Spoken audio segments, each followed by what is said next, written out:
அஊது பில்லாஹி மினஷ் ஷைத்தானிர் ரஜீம். பிஸ்மில்லாஹிர் ரஹ்மானிர் ரஹீம். சூரத்துல் பக்கரா ஆயத்து 9 மற்றும் 10.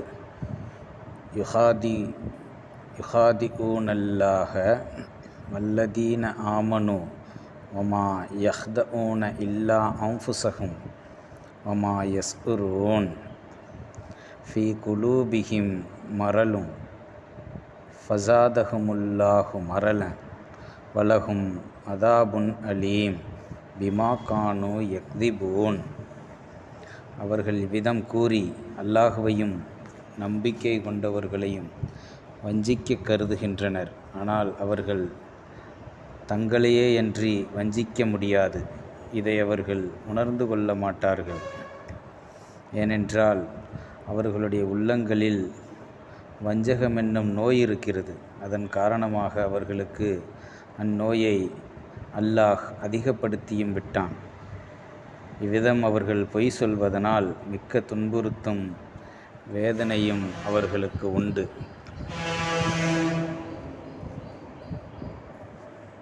ஹிஜ்ரத்து பண்ணி ரசூல்லா மதீனாவுக்கு வந்தாங்க. அந்த நேரத்தில் அப்துல்லா இப்னு உபை அப்படின்றவன் மதீனாவாசிகளினுடைய தலைவராக தேர்ந்தெடுக்கப்படக்கூடிய சூழ்நிலையாக இருந்துச்சு. ரசூல்லா மதீனாவுக்கு வந்ததுக்கு பின்னாடி அந்த மதீனா நகர மக்கள் எல்லாருமே, குறிப்பாக முஸ்லீம்கள், ஹவுஸ் கஸ்ரஜ் கோத்திரத்தை சேர்ந்த அனைத்து முஸ்லீம்களும் ரசூல்லாவை தலைவராக ஆக்கிட்டாங்க. அப்துல்லா இப்னு உபை கைவிடப்பட்டார். அப்போ எல்லாருமே இஸ்லாத்தை ஏற்றுக்கிட்டாங்க. முஹம்மது ரசூல்லாவை தலைவராக ஏற்றுக்கிட்டாங்க. இப்போ இந்த சூழ்நிலையில் தனக்கு கிடைக்க இருந்த அந்த அரசர் பதவி, தலைமை பதவி போயிருச்சே அப்படின்ற குரோதத்தை உள்ளத்தில் வச்சுக்கிட்டு தன்னை சார்ந்தவங்க எல்லாருமே ரசூல்லா பக்கம் திரும்பிட்டாங்க. இப்போ நம்ம மட்டும் ரசூல்லாவை எதிர்த்து நின்றோம்னா நம்ம பலமடையவும் முடியாது, வெற்றியடையவும் முடியாது அப்படின்றத உணர்ந்த இப்னு உபை என்ன பண்ணாப்புல, தானும் இஸ்லாத்தை ஏற்றுக்கிறதாவும் முஹம்மது ரசூல்லாவை ஏற்றுக்கிறதாவும் வெறுமனே வாயளவில் மட்டும் சொன்னான். சொல்லிட்டு தன்னுடைய சகாக்கள் சில பேரையும் கூட வச்சு ரசூல்லாவுக்கு எதிரான காய் நகர்த்தல்களை தொடர்ந்து செஞ்சுக்கிட்டே இருந்தேன். இப்போ இந்த முனாஃபிக்தனத்தை பற்றி தான் இந்த வசனங்கள் விரிவுரைக்குது. இந்த பதவி அப்படின்றது வரும் போகும். ஆனால் அல்லாஹ்வுடைய வாக்கு நிறுவப்படணும், வாக்கு நிலைநிறுத்தப்படணும் அப்படின்னு சொன்னால் சில சூழ்நிலைகளில் இந்த மாதிரியான நிகழ்வுகள் ஏற்படலாம். ஒரு ஜமாத்துலேயோ, ஒரு இயக்கத்திலேயோ, இல்லை மதரசாக்கள்லேயோ, பள்ளிவாசல்கள்லேயோ, இந்த மாதிரி அல்லாஹ்வுடைய பணி செய்யக்கூடிய இடங்கள்லையும் சரி, அரசியல் தலங்கள்லையும் சரி, இந்த மாதிரியான நிகழ்வுகள் ஏற்படலாம். இப்போ நமக்கான சூழ்நிலை இருக்கிற மாதிரியே இருக்கும். நம்ம தான் அடுத்து தலைவராக வருவோம் அப்படின்ற மாதிரியான சூழ்நிலை இருந்துக்கிட்டே இருக்கும். கடைசி நேரத்தில் அல்லாஹ் மாற்றி அமைக்கலாம். இல்லை நம்ம மேலே ஒரு சில தவறான எதனாச்சும் நம்ம அந்த தலைமைக்கும் நமக்கும் இடையில் சின்ன முரண்கள், மனமுரண்கள் ஏற்பட்டு அதன் காரணமாக அந்த அல்லாஹ்வுடைய பணியை வந்து செய்ய விடாமல் சைத்தான் வந்து சில சூழ்ச்சிகளை வந்து மேற்கொள்ளலாம். இப்போ இந்த மாதிரியான சூழ்நிலைகளில் நம்ம எப்படி நடந்துக்கிறணும் அப்படின்றத விளங்கிக்கிறணும். காலித் பின் வலீத் ரலியல்லாஹு அன்ஹு, உமர் ரலியல்லாஹுனுடைய ஆட்சி காலம். நிறைய படைகளை வழிநடத்தி படைத்தளபதியாக போய் நிறைய வெற்றிகளை ஈட்டிக்கிட்டு இருந்தார். இப்போ மக்கள்லாம் பேசிக்கிட்டாங்க, காலித் பின் வலீத் ரலியல்லாஹு வந்து கிளம்பிட்டார், கண்டிப்பாக முஸ்லீம்களுக்கு தான் வெற்றி அப்படின்னு மக்கள்லாம் பேசிக்கிட்டாங்க. இப்போ உமர் ரலியல்லாஹு பார்த்தாங்க, காலித் பின் வலீத் ரலியல்லாஹு வந்து படைத்தளபதியிலிருந்து இறக்கிட்டு வேறு ஒருத்தரை படைத்தளபதியாக நிறுவி படையை வழி நடத்தி கொண்டு போக சொன்னாங்க. இப்போ இந்த மாதிரி ஒரு சூழ்நிலை நமக்கு ஏற்பட்டுச்சுன்னு சொன்னால், நம்ம ஒரு பள்ளிவாசல்லையோ மதரசாவிலையோ இயக்கத்திலேயோ இந்த மாதிரி அல்லாஹ்வுடைய பணி செய்யக்கூடிய இடங்களில் ஒரு தலைமையில் இருந்துக்கிட்டே இருக்கோம். சிலர் பரம்பரையாகவே இருந்துக்கிட்டு இருப்பாங்க. இப்போ அவங்களுடைய பணி வந்து கீழே இறக்கப்பட்டு வேற ஒருத்தர் நியமிக்கப்படும் போது, அந்த கீழே இறக்கப்பட்டவர் வந்து அவர் தன்னுடைய சொந்த விருப்புகளுக்காக அந்த பணிகளுக்கு குறுக்கீடு செய்வார். அது நடைபெற விடாமல் தடுக்கிறதுக்கான முயற்சிகளை செய்வார். எத்தனையோ இயக்கங்கள் இன்றைக்கி உடஞ்சி போனதுக்கும், எத்தனையோ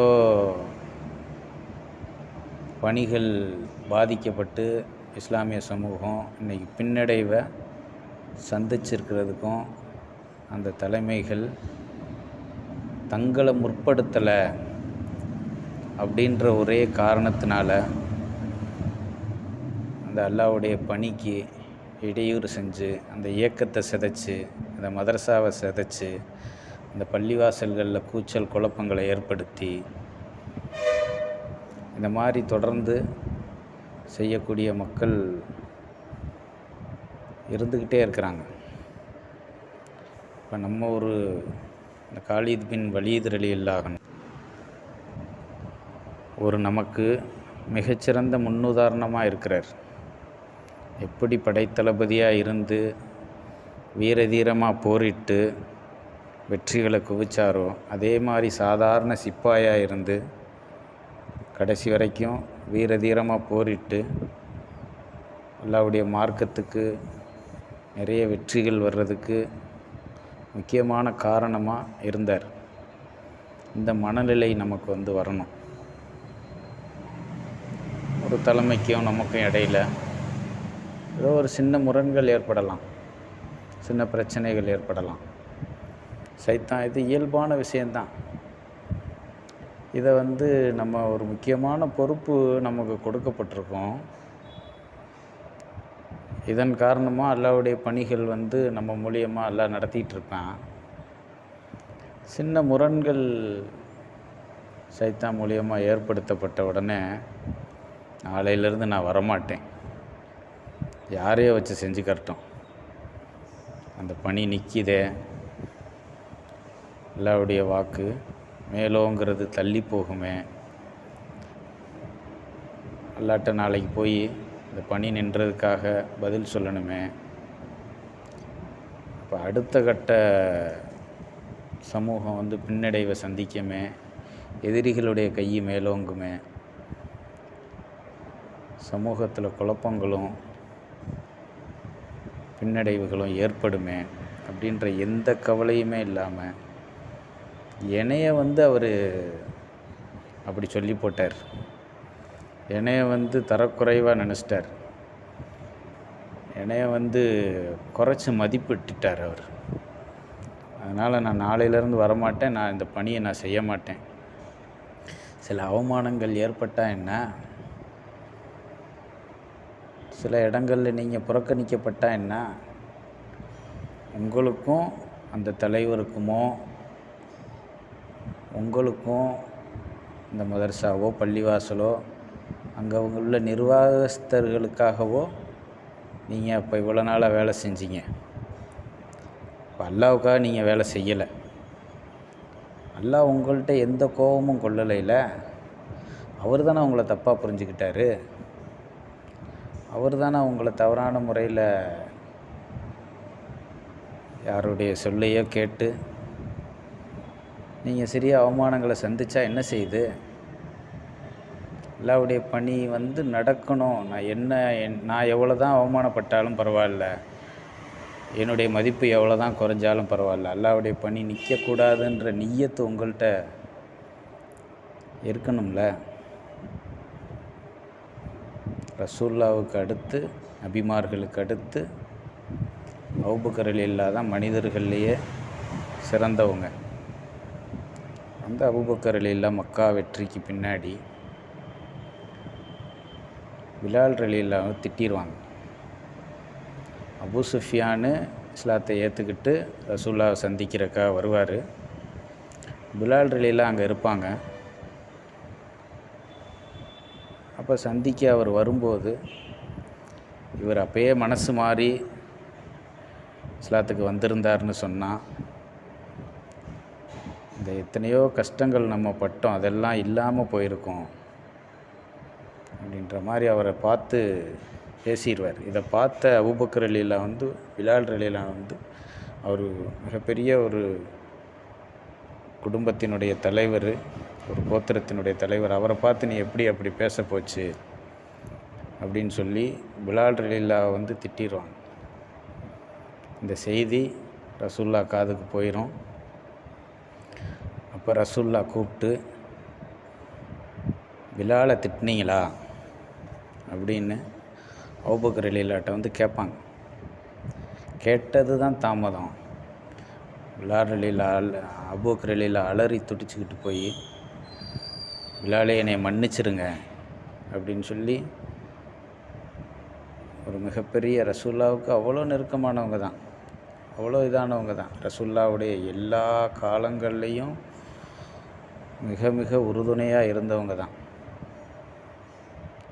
நான் என்ன சொல்லி போட்டேன்னு ரசூலுல்லாஹ் என்னை எப்படி சொல்லி போட்டாங்க, அவர் சொன்னது தானே தப்பு அப்படி இப்படின்னு வாதங்கள்லாம் எடுத்து வைக்கலை அபூபக்கர் ரலியல்லாஹு.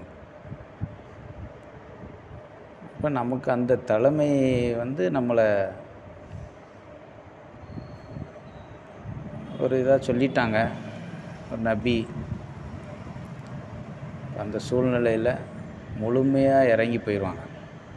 இறங்கி போய் பிலாலிட்ட மன்னிப்பு கேட்டு, இந்த மாதிரியான நிறைய சம்பவங்கள் சஹாபாக்களுடைய வாழ்க்கையில் நடந்திருக்கு.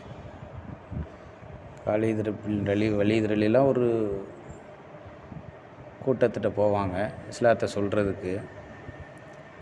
அங்கே ஒரு மனிதரையா சிலரையான்னு தெரியல, தவறுதலாக அவங்க இஸ்லாத்தை ஏற்றுக்கிட்டது தெரியாமல் கொலை பண்ணிடுவாங்க. இப்போ இந்த விஷயத்தில் அப்துர் ரஹ்மான் இப்னு அவுஃப் ரலியல்லாஹுக்கும் காலித் பின் வலீத் ரலியல்லாஹு வாக்குவாதம். ரசூலுல்லாஹ் காலிதே என்னுடைய தோழர்களை நீங்கள் விட்டுருங்க அப்படின்னு சொல்லி காலித் பின் வலீத் ரலியல்லாஹுட்ட சொல்லுவாங்க. சொன்ன உடனே அவங்கள ஒரு சங்கடப்படுத்துகிற மாதிரியான ஒரு இது தான். ஆனால் இவர் செஞ்சது தப்பு தான். காலித் பின் வலீத் ரலியல்லாஹு அவர் இஸ்லாத்தை ஏற்றுக்கிட்டது தெரியாமல் அவரை கொலை பண்ணிடுவார். இவர் செஞ்சது தப்பு தான். அதுக்காக தான் நியாயம் கேட்பாங்க அப்துல் ரஹ்மான் இப்னு அவுஃப் ரலியல்லாஹு. இப்போ ரசூலுல்லாஹ் இந்த மாதிரி சொல்லிட்டாங்களே, நான் நாளையிலேருந்து நான் வரமாட்டேன், நாளையிலேருந்து நான் இந்த பணிகளில் ஈடுபட மாட்டேன். அபூபக்கர் ரலியல்லாஹு காலித் பின் வலீத் இந்த மாதிரியான வாதங்களை எடுத்து வச்சதே கிடையாது. சஹாபாக்களும் எந்த இடத்துலையும் எடுத்து வச்சது கிடையாது. தலைமை சொல்லிட்டாங்க, நபி சொல்லிட்டாங்க. சின்ன சின்ன விஷயங்களை இதன் காரணமாக அல்லாஹ்வுடைய பணி பாதிக்கப்படும். நம்முடைய சமூகம் பின்னோக்கி போகும். இதுக்கு எந்த விதத்துலேயும் நம்ம இடமளிக்கக்கூடாது அப்படின்ற அடிப்படையில் எந்த விதமான நயவஞ்சகத்தன்மையையும் எந்த விதமான நோயையும் அவங்க உள்ளத்தில் பதிச்சுக்கிட்டு அவங்க மற்ற முஸ்லீம்கள்கிட்ட நடந்துக்கிற மாட்டாங்க.